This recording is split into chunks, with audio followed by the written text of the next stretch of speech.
Okay, so to summarize,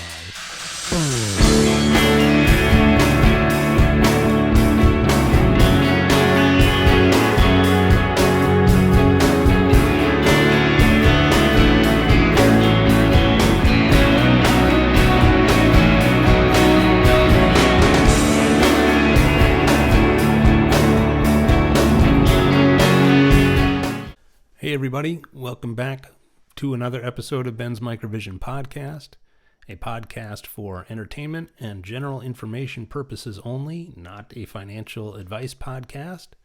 In this episode, we've got the Q2 results, the conference call to go through, and a bunch of other stuff. So strap in, let's get going. We'll get to it.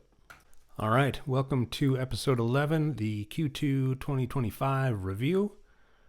Presented by myself and brought to you by laserroasted.com, the freshest coffee on earth. All right, what do we got? A disclaimer. This is my opinion and nobody else's. It's not official MicroVision information, although we will be talking about official MicroVision information over the course of this call. Okay, Q2 results. The revenue was $150,000. 100,000 of which were from a single automotive supplier. The net loss was $14 million. This was improved by $9.7 million, or about 41% year over year. The loss per share was 6 cents. The losses were reduced from last year, the same period, suggesting the company is improving their operational efficiency. The financial performance, given the lack of revenue, reflects meaningful cost discipline, 41% less loss. That's pretty good. MVIS remains in a pre-scaling phase and is reliant on capital markets for funding. So that's, the flip side of the coin there.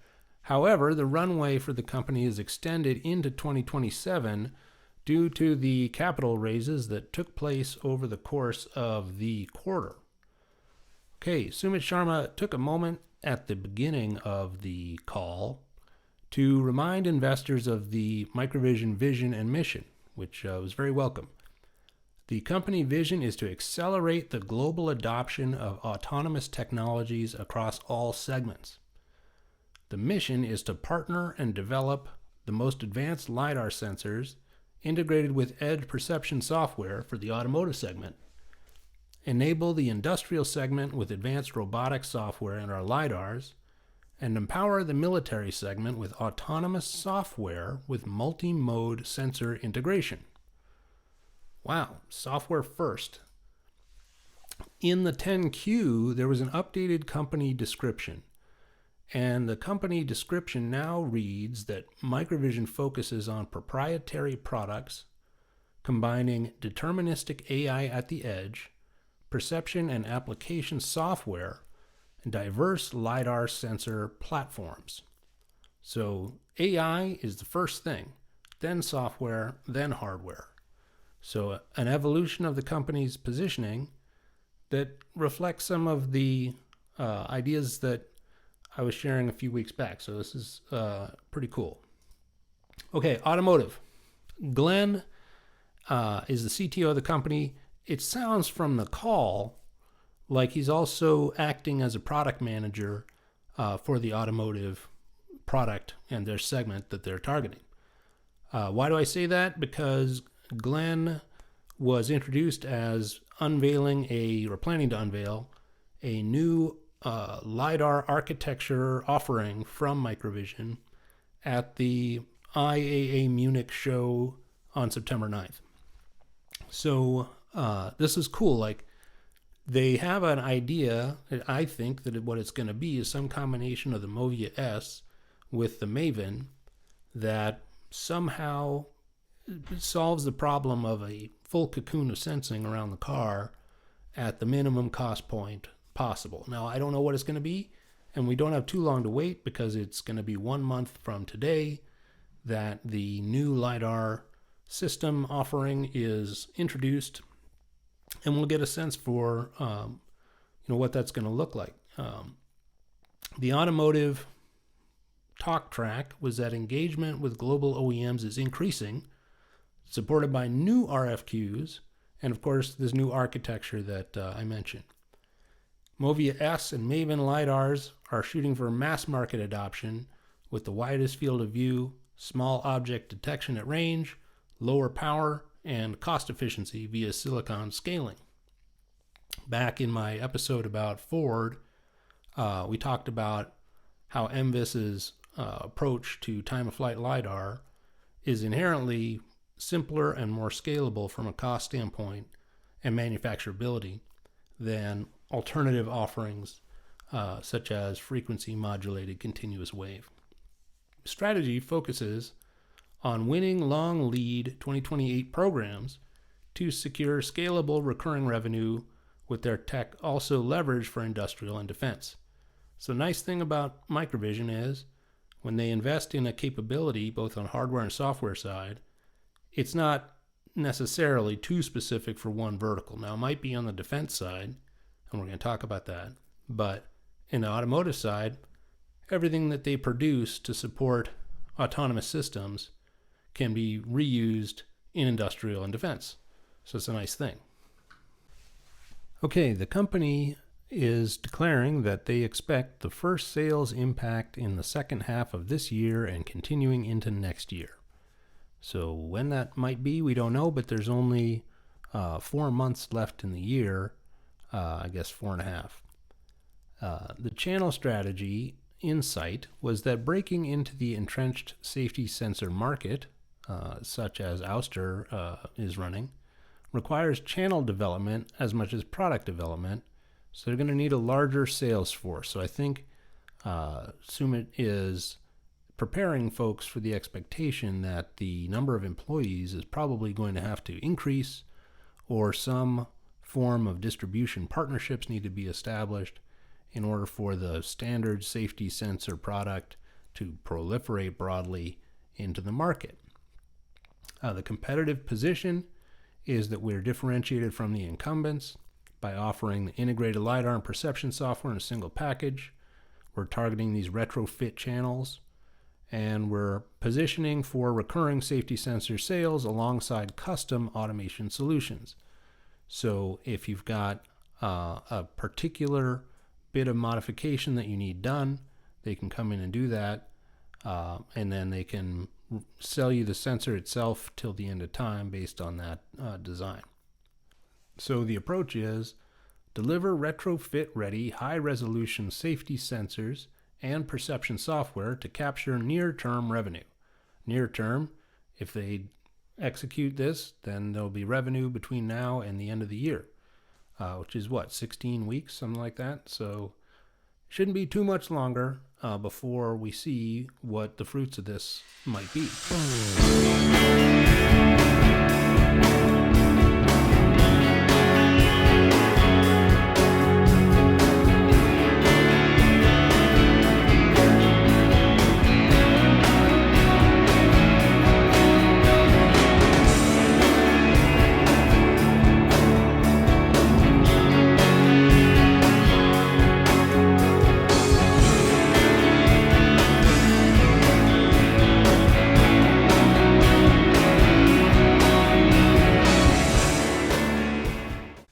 So as we anticipate the first meaningful revenues for the industrial segment for MicroVision, I think it's worth turning back the clock a little bit to December 2022 when the IBEO acquisition was announced. What IBEO has brought to the table is multiple things.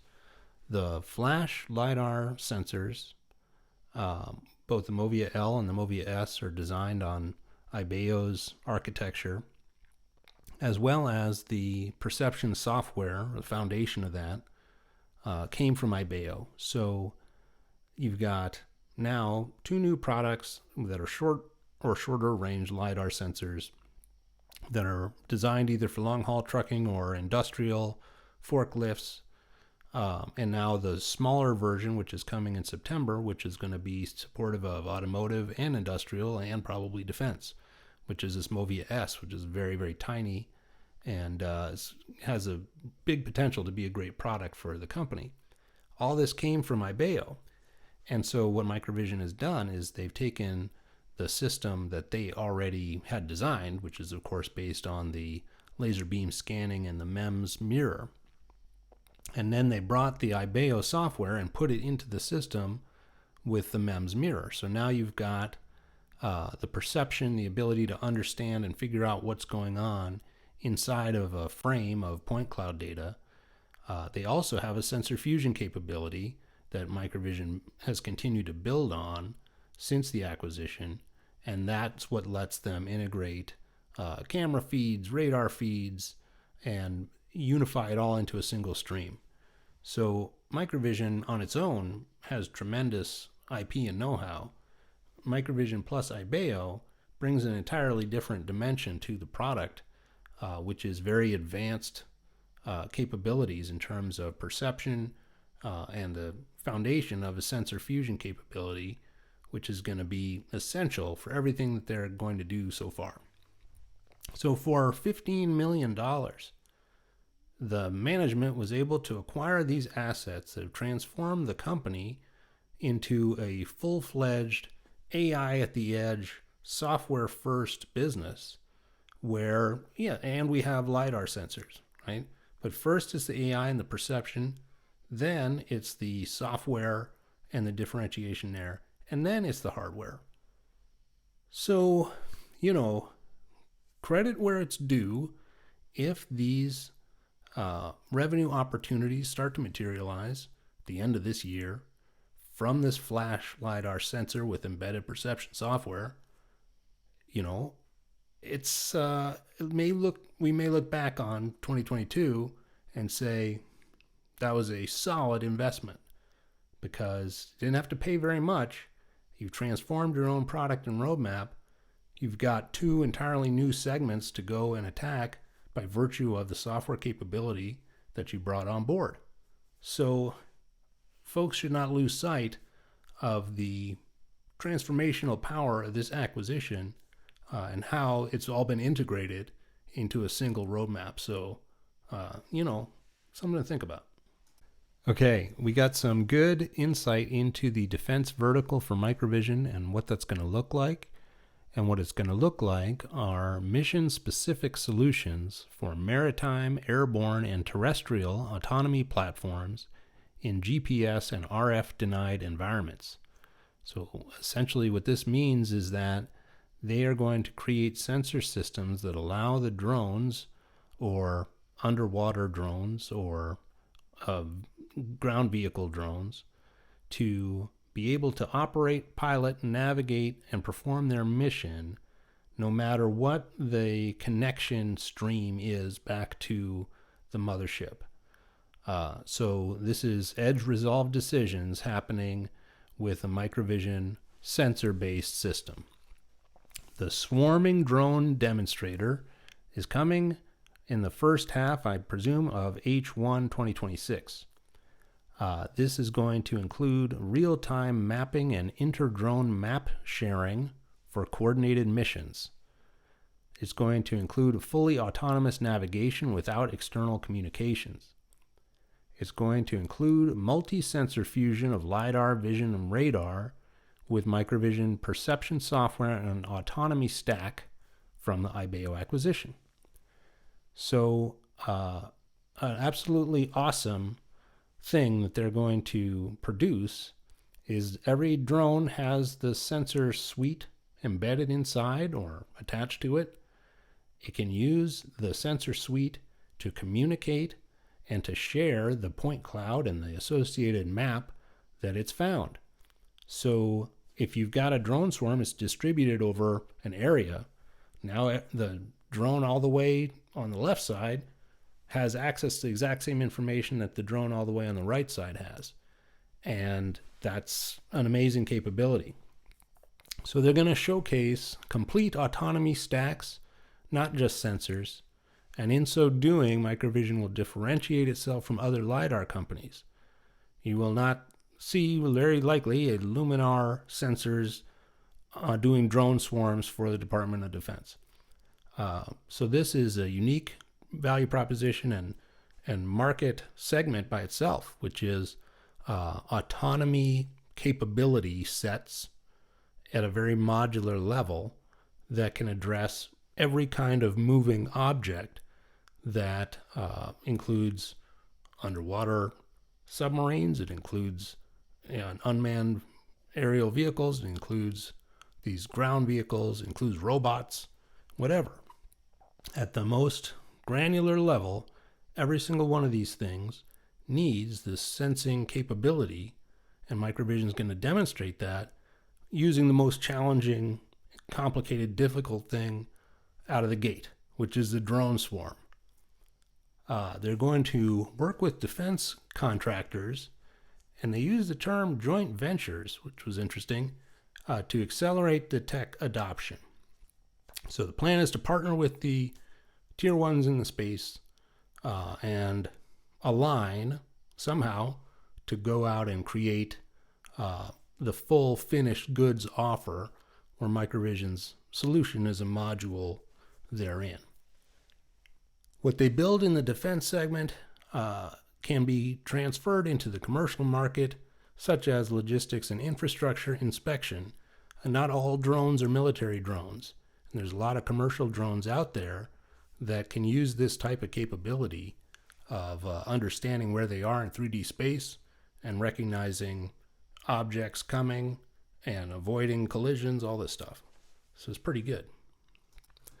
Okay, this is really a cool thing. Back on July 19th, those of you who watch every episode may have noticed I included this slide called Battlefield Autonomy Drone Swarm Coordination in my Spatial Intelligence for a Connected World kind of series, where I was talking about the different use cases and market opportunities for the company in different verticals. And for the military vertical, included this discussion, drone swarm coordination. This is the highest tech type of use case you could imagine. They're enabling these drones to have instantaneous communication of where they are and what they're doing, using the sensor fusion capability, using the perception software, and using the LiDAR capability alongside other types of sensors. So this is edge AI, it's edge resolved decisions. When they talk about flying in denied environments, that means that there's no access to these drones back at the mothership or the command and control software. They're doing the mission autonomously themselves as independent agents.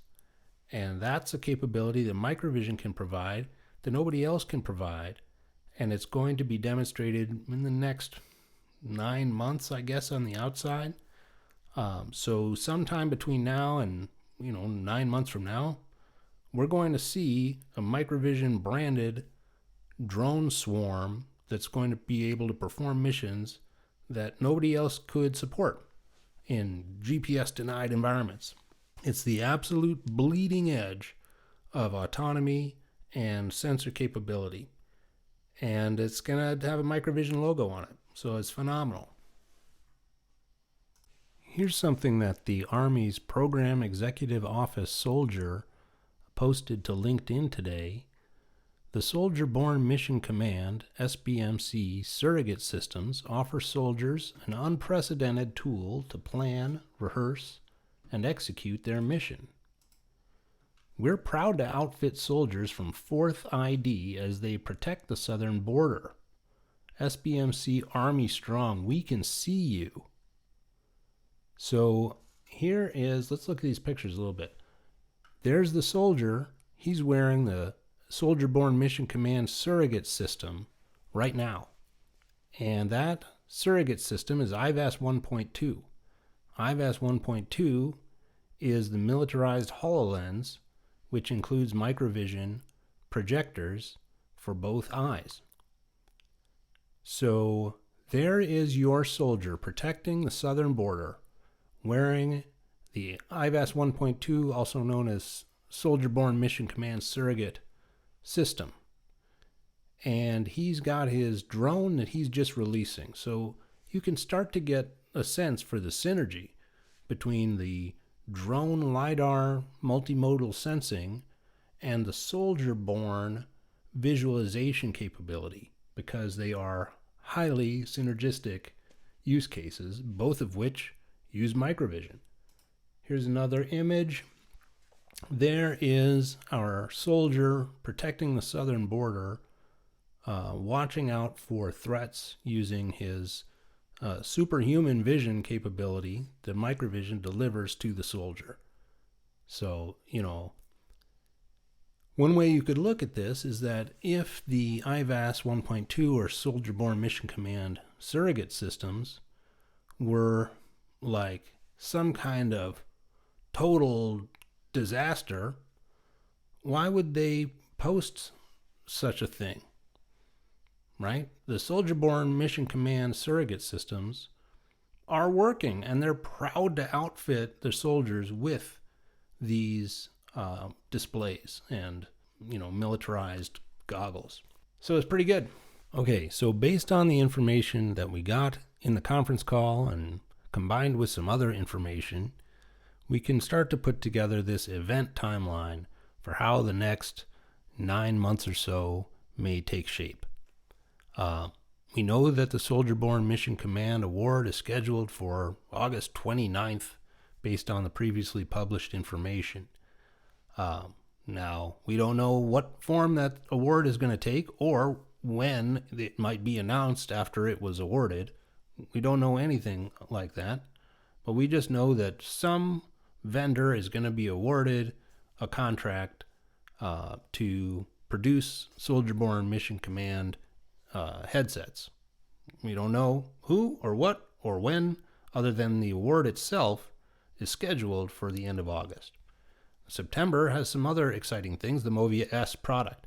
The MVIS product is, in my opinion, going to be a game changer kind of product potentially because of its very small size and lightweight and high performance. So I expect that MVIS is going to be a big part of the new automotive LiDAR architecture that is described as being unveiled at the IAA Munich trade show coming up September 9th, I believe, is the start there. So you got two exciting things happening in September that could be catalysts. October is the Department of Defense fiscal year 2026 start date. So anything that's gated by needing that budget can be accessed as of that time. Once we're into Q4, we can hope that the industrial sales that the company has been targeting may start to materialize, leading to a Q3 conference call, which is probably going to be early mid-November. And maybe we'll get some color on the progress they've made there. Likewise, in Q4, there's the potential for the Automotive RFQ awards to happen if the automotive OEMs really are looking at a 2028 date to produce the cars with these sensor systems embedded. They need to get on it now, and there was some discussion as to whether the RFQ decisions would happen at the end of this year or slide into next year. So, don't really know. It's sort of an indicative thing on the timeline, but it could be Q4 or Q1 of next year. And then the drone swarm demonstrator, the target that was put out was first half. So I guess end of June it'd be as late as first half goes. But we'll see, because the first reference to the product timeline was back in May at the investor conference or retail investor day. And they said something like 9 months from there. So 9 months from there in May gets you to February, which is first half of 2025. But we don't know. Right? It could take longer. It could take less time. And they could complete it and not show it publicly for a variety of reasons until they're ready to. Likewise, probably in March, we'll have the Q4 conference call. So you've got a several month window between conference calls, and we don't know necessarily what they're going to want to talk about. But we know the industrial sales are meant to happen this year. We know RFQs are meant to be awarded either this year or slide into next year. And we know we got a drone swarm demonstrator coming in the first half of next year, which maybe is, April-ish. I don't know. We'll find out. But, there's some stuff happening. This is a pipeline of opportunities that could be quite compelling, especially given the geopolitical framework. All right, so there you have it. We've got exciting events on the near-term horizon. MVIS coming, a new LiDAR architecture designed by Glenn DeVos, who was, of course, the CTO at Delphi and worked for Aptiv for a number of years. So if anybody knows how to design technology so it's fit for large-scale automotive usage, it's this guy. He's now CTO of MicroVision, and I think he's operating as product manager to design the system that's going to be unveiled coming up 1 month from when this video will be released. So it's pretty exciting. The drone swarm autonomy thing, I'm over the moon about this. I think this is going to be just phenomenally great. And I know they can put it together, because even though it's the hardest engineering problem on Earth, these are the right guys. So I'm really excited to see what they put together on that one. And then maybe we start to get some traction with industrial sales. If we do, and industrial sales is a thing that really happens, I think we're going to look back at that IBEO acquisition in an entirely new light, because the combination of near-term revenue in industrial plus the sensor fusion and perception software stack that we brought on board from their work is going to be a game-changing setup as we create drone swarm autonomy systems, all leveraging that IP and software. So it's all great. Thanks everybody for your viewership, feedback, commentary, support. It means a lot. And subscribe if you haven't already. I appreciate it. And we'll get after it again next Saturday. All right, we'll see you then.